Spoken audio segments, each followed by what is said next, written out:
কি অবস্থা, সবার কেমন আছেন? আশা করি সবাই ভালো আছেন। তো আমার যে ইন্ট্রোটা এখন দেখলেন, এটা আপনারা কি করে খুব সহজেই মেক করতে পারেন এটা আপনাদেরকে দেখাবো এখন। সর্বপ্রথম আপনাকে যেতে হবে পিক্সেল ল্যাব অ্যাপসে। তো এখানে আসার পর আপনারা এখান থেকে টেক্সটটাকে ডিলিট করে দিবেন। দেন হচ্ছে আপনারা এখান থেকে ইমেজ সাইজটা নেবেন।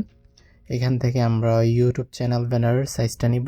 দেন হচ্ছে আমরা এখান থেকে এটার কালার চেঞ্জ করে দেব। আপনারা যে কোনো কালার চেঞ্জ করতে পারেন। তারপর হচ্ছে আমরা এখান থেকে টেক্সট লিখব। আপনি যদি আপনার চ্যানেলের নাম অথবা লোগো থাকে সেটাও আপনি অ্যাড করতে পারেন। অ্যাড করার জন্য আপনাকে প্লাস আইকনে ক্লিক করতে হবে। দেন হচ্ছে ফ্রম গ্যালারিতে ক্লিক করে আপনার লোগোটাকে অ্যাড করতে পারেন।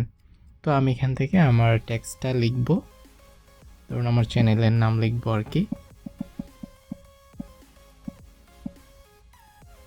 দেন এটা লেখা হয়ে গেলে দেন তারপর হচ্ছে আমি এখান থেকে এটার করব, এখন ফন্টটা চেঞ্জ করব। আপনি এখান থেকে ডিফল্ট বা যে ফন্টগুলো আছে ওগুলো ইউজ করতে পারেন অথবা মাই ফন্ট থেকে ইউজ করবেন। তো আমি এখান থেকে এটা ইউজ করলাম, ব্রাশ কিং। এটা আপনার ফন্ট অনেকগুলো পেয়ে যেতে পারেন dfont.com অথবা ডিফন্ট লিখে সার্চ করলেও গুগলে পেয়ে যাবেন। তো এখানে আসার পর আমি এখান থেকে কালার চেঞ্জ করি টেক্সটের, সেটাও পারবো। কালারে ক্লিক করবেন, দেন হচ্ছে আমি এখান থেকে শুধু ইনের কালারটা চেঞ্জ করব। তো এটা হয়ে গেলে দেন এখান থেকে আমরা এটাকে সেভ করে দিব। সেভ এজে দিয়ে তারপর হচ্ছে আমরা এখান থেকে এটাকে আলট্রাতে সেভ করব। ক্যাপকাটে আসার পর আপনারা এখান থেকে নিউ প্রজেক্টে ক্লিক করবেন। ক্লিক করার পর এখান থেকে আপনার যেই ছবিটা এখন সেভ করা হয়েছে সেটাকে এখানে ইম্পোর্ট করবেন।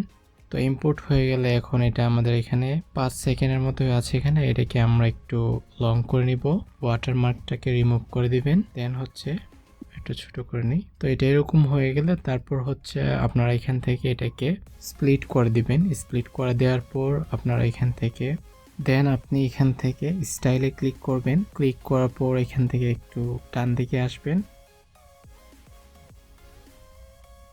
আসার পরে এখানে দেখতে পারবেন কসমিক ইফেক্টস। এখান থেকে আপনি অন্য ইফেক্টস অ্যাড করতে পারেন, সমস্যা নেই।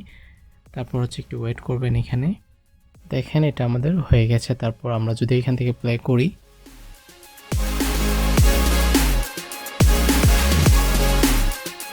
তো এরকমভাবে আপনারা খুবই সহজে একটা ইন্ট্রো মেক করতে পারেন ক্যাপকাটের মাধ্যমে। তারপর হচ্ছে আপনারা এখান থেকে এটাকে সেভ করতে পারেন কাস্টমে রেখে অথবা কাস্টম করে অথবা ডিফল্ট বায়ও সেভ করতে পারেন। এখান থেকে আমরা সেভে ক্লিক করে দেব। তো আপনার ভিডিওটি কেমন লেগেছে অবশ্যই জানাবেন। যদি ভালো লেগে থাকে তাহলে অবশ্যই লাইক অ্যান্ড শেয়ার করবেন and hit the subscribe button. এ পর্যন্ত সবাই ভালো থাকবেন, টেক কেয়ার।